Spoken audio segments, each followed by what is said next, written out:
Now, let's explore the core difference between the CPU and the GPU using the simple but powerful analogy of latency versus throughput. Latency tells us how long it takes to finish a single task, how quickly the first passenger arrives. Throughput reveals how many total tasks can be completed over time. The CPU as a high-speed sports car with incredible pace but limited capacity, and the GPU as a large bus, slower yet built to move many passengers at once. In the latency race, the challenge of delivering just one passenger, the CPU sports car wins decisively, completing its 100-kilometer trip in only 30 minutes.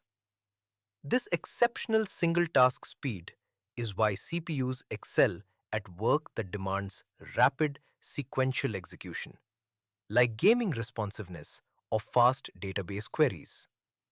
But what happens when the workload increases? Now we measure total passengers delivered over 100 minutes. In that 100-minute window, the CPU completes 3 fast trips, delivering 3 passengers. The GPU, meanwhile, completes one slower journey but transports 50 passengers in a single run. The results reveal the overwhelming power of parallelism. The GPU delivers 50 passengers, far surpassing the CPU's 3. And that is the heart of the analogy.